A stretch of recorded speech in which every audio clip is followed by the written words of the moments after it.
They actually did it. Manchester United actually made a footballing decision. In today's news, or technically yesterday's news, because I'm a bit late on this, Ralf Rangnick is going to be announced as the next Manchester United interim manager for the next 6 months. But more importantly than that, and the subject of today's video, is that Ralf Rangnick also will be joining after the 6 months on a 2-year deal as a consultant for the club. Now, I'm sure everyone for the last 24 hours has been rapidly Google searching Ralf Rangnick on YouTube, finding out his Tifo football videos, his coaching sections, his interviews, and you probably know everything there is to know about Ralf Rangnick, so I won't bore you too much with that, but I do want to talk about what this decision means for Manchester United, what it means for me as a Man United fan, and what we as football fans in general, because on this channel I always try and keep it football first, can expect for the next few months, years, long-term future at Man United. Now, if you're not one of those people I just talked about who've been rapidly YouTube searching Ralf Rangnick, let's talk about who he is briefly. Ralf Rangnick, for me, is one of, if not the most brilliant football minds of the last 20 to 30 years. And I think you will be hard-pressed to find anyone who, in that time period, has influenced the modern game as much as he has. For me, you look at a few of his disciples, and that's just not me saying it, that's the disciples themselves citing the influence that Rangnick has had on their entire career. Thomas Tuchel, Jurgen Klopp, Hassan Hurdle at Southampton, Julian Nagelsmann at Bayern Munich. This guy is the godfather of what has really emerged as a golden German generation.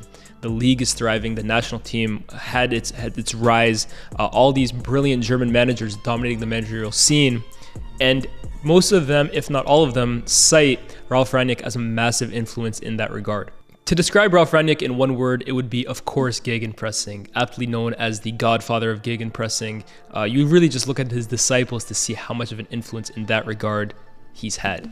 Gegenpressing, if you do not know, is just basically counter-pressing, or the act of extremely aggressively pressing from the front.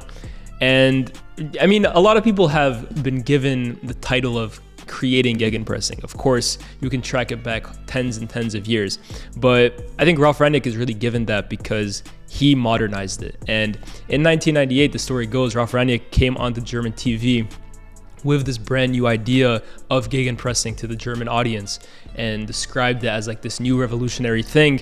And because A, he never had a stellar playing career, or to that point, an amazing managerial career, and also B, German football to that point was so rigid and tactical, and everything was so well thought out, and there was, I mean, it's a German style of play, if you want to call it that, no disrespect. He was kind of booed off the stage, not literally, but he was kind of thought of as, well, who are you?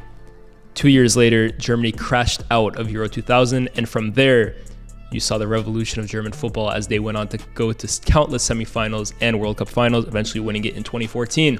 But Ralf Rangnick, although never given credit for that, he's in the roots of that as well. And I think that really sums up Ralf Rangnick, right? A lot of people, especially because it's Manchester United hiring him, have kind of questioned, well, where's his trophies? Why hasn't he managed at a major club? Why isn't he considered one of the best coaches in the world or of all time if he's this extremely revolutionary guy? Those are good questions, but I think what makes Rangnick so special is he kind of is like that mad scientist. He's kind of like a crazy genius in that for him, he'd rather go to clubs like Hoffenheim or RB Leipzig. Hoffenheim at that point in the 3rd division of German football, bring them all the way to the Champions League and contending with Bayern Munich. Same thing with RB Leipzig, a newly found club. He comes in there as sporting director, has some managerial stints in there, brings in all these incredible players. Same with at Hoffenheim, players like Upamecano, Werner, Roberto Firmino, all these to that point, relatively unknown players, brings them in for practically nothing, and you see these players now as some of the biggest or most expensive players in the European top 5 leagues. He's a revolutionary, and again, I know a lot of fans are kind of hesitant to wow, where's this guy been all this time? I think really anyone who has been paying attention to European football for the last 10 years or so will have known who this guy is. And for me, the biggest question, you could ask, why hasn't he been in Europe at all? He's been offered numerous jobs at these levels. For me, I remember my first experience watching Ralf Rangnick was when he came into Schalke in 2010-11. I think he came in March or April of 2011, and the following month knocked out reigning European champions Inter Milan 7th round aggregate to make Schalke's first semi-final and God knows when in the Champions League. And then, of course, they did lose to Manchester United. But anyone who really has been watching European football, especially the Bundesliga, will know who this guy is. His influence amongst top German managers is unmatched. The thing that really interests me by this appointment isn't the fact that he's going to be the interim manager. In fact, I think that's the more risky aspect of it, because we are in a battle, United, where top four is a necessity. It's always a necessity for the Glazers, but right now at this current moment, having to search for a new manager in the summer, not having Champions League to appease to a new manager would be a massive disappointment. So Ralf Rangnick now is in a position where, yes, implement your ideas and your philosophy throughout this football club, but top four is the priority this year. And if we don't do that, we could be in trouble in 6 to 8 months' time. However, in the short time, I think I speak for a lot of United fans. Not everyone, because the body is still cold. Ole Gunnar Solskjaer is only recently sacked, and I know a lot of people saw that firing in different ways. Some people were happy, some people were relieved, some people are, to this point, still devastated. But wherever you stand, I think everyone can agree that the football, especially near the end, was not good enough. In fact, it was miles off being good enough. And yeah, there's losing games, but I think you look at the way we were playing games, especially towards the end, right? I can't speak for myself because I thought that for a while now, United have really been lacking. But especially the last 10 games this season in total, the football was shockingly amateurish. We now have a guy who, again, I think epitomizes modern day football. And I'm going to try and see if I can find a clip of me saying this in a previous video, because I feel like I've always stressed this. There are key facets that I always want to see in the modern game. And I think you look at all the elite teams, Bayern Munich, Liverpool, Chelsea, and Arsenal. Bayern Munich, Chelsea, City, and Liverpool, Arsenal are nowhere near that. But staying on topic, they reflect key aspects of football, especially in the modern game, that I think are essential for any team to be successful. Forget the fact that 3 of them are managed by those German managers I was talking about, but you look at high pressing from the front, right? Your attack being your first line of defense. I think you look at Manchester United, even before the signing of Cristiano Ronaldo, I think the structure of the press was completely off. I remember so many times teams being able to slice through the middle of our pitch, the middle of our team, like butter, like a knife through butter. But obviously the signing of Cristiano Ronaldo, for me, I know people will definitely disagree with this. Some people will definitely agree. I think he has been a hindrance in that regard. I think he's exposed a lot of the flaws in our press, because you're seeing with PSG, right? 3 players who don't press makes you effectively useless in defense. And while one is not as big as 3, obviously, Cristiano Ronaldo being a net negative when we don't have the ball is directly impacting our team. And it's something that even Ralf Rangnick coming to the club, it's going to be very interesting to see how we can balance that Ronaldo dynamic while also being this high pressing, high intensity team from the minute the opposition kicks off a goal kick. It's going to be very interesting to see how he balances that, because on face value, I don't see how you can. The next thing I think directly benefiting us at this current moment, right, is on the ball. And United, for the most part, are heavy in possession in most of these games. But the thing I've always said about Man United is there's possession, but there's not possession of a purpose. And it was a bit infuriating, to be honest, because Ollie would always stress that we want to play the United way. But you look at United, and they're a very lethargic team on the ball. Not a lot of off-the-ball movement.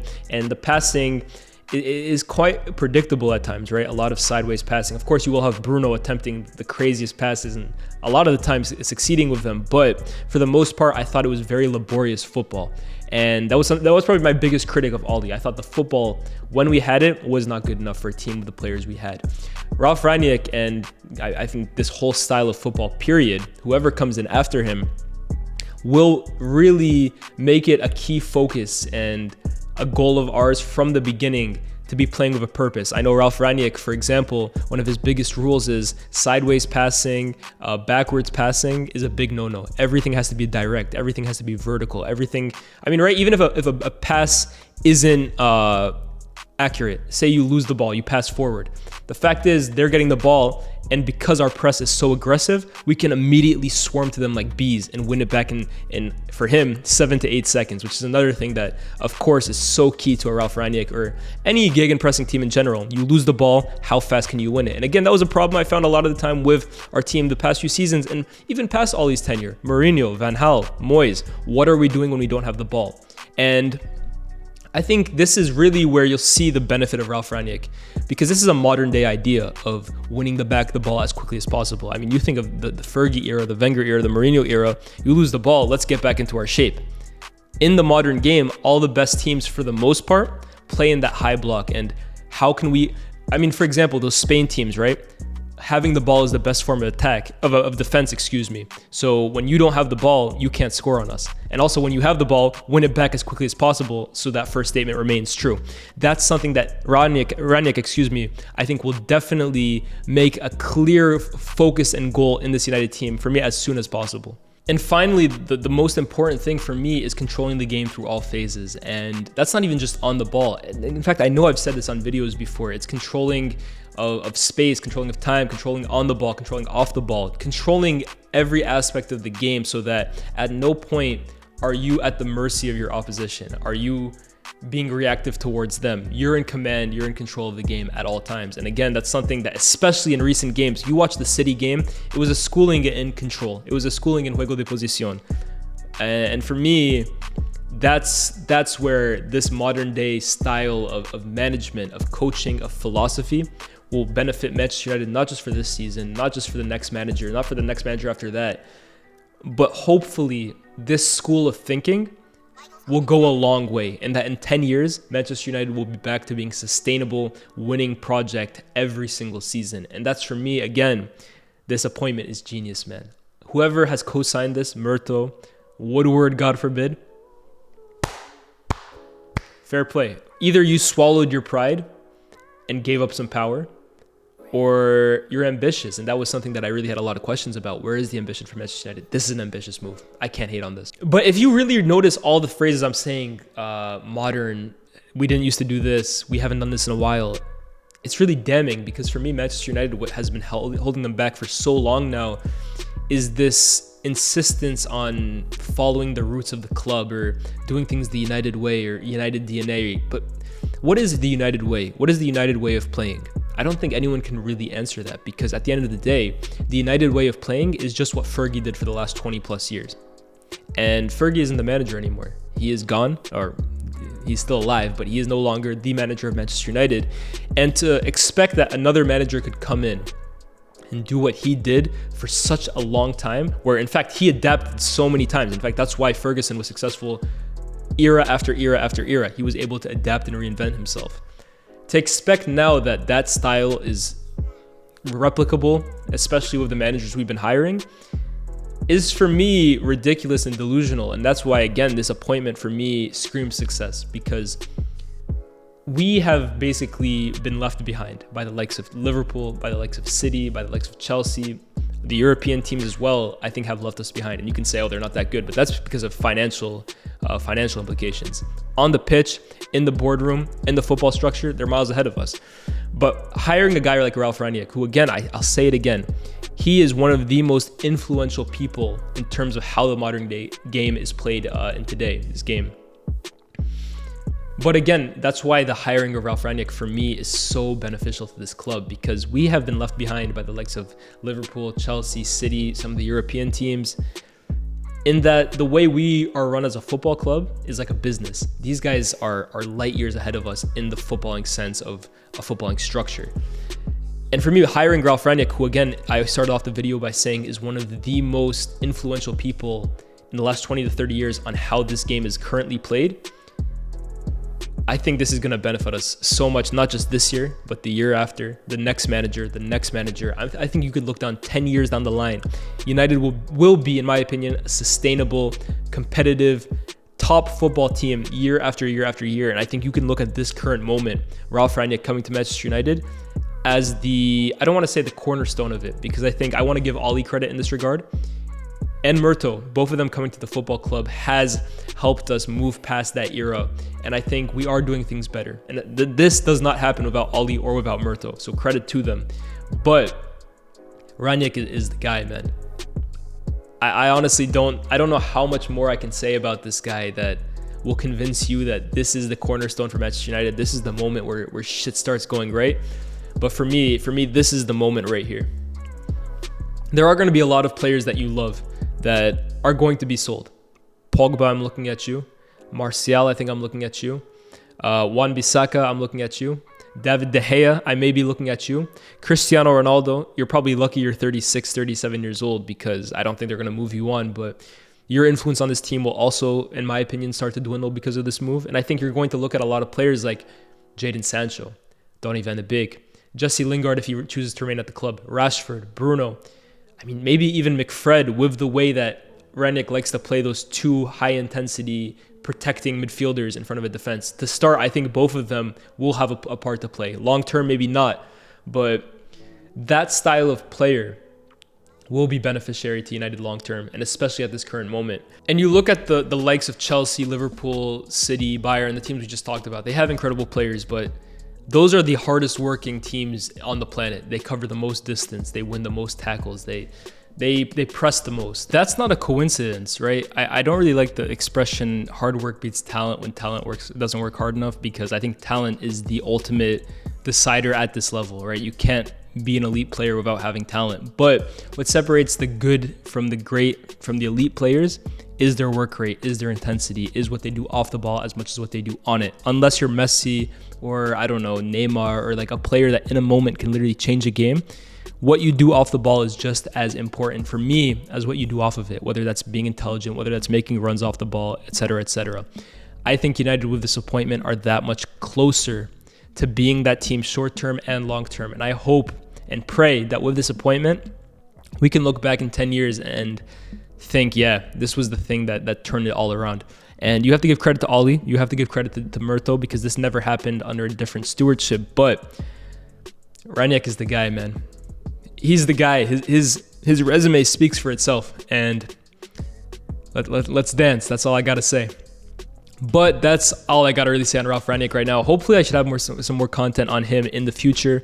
I'm posting on TikTok as well, so if you follow me there, Lias Bouzidi 10, hit me up on that. I'll be posting a lot more on there. And Ralf Rangnick, yeah, Manchester United, new interim manager, new consultant after this 6 months period. And yeah, let's see what he can do with this club. But if this is your first time on this channel, my name is Lias. I make football content like today, not just on United, European football in general. But make sure you subscribe, make sure you like the video, make sure you share this with your friends, make sure you put your notification bell on. Hopefully I have some more stuff coming your way. But with that being said, this has been Lias. I'll see you when I see you.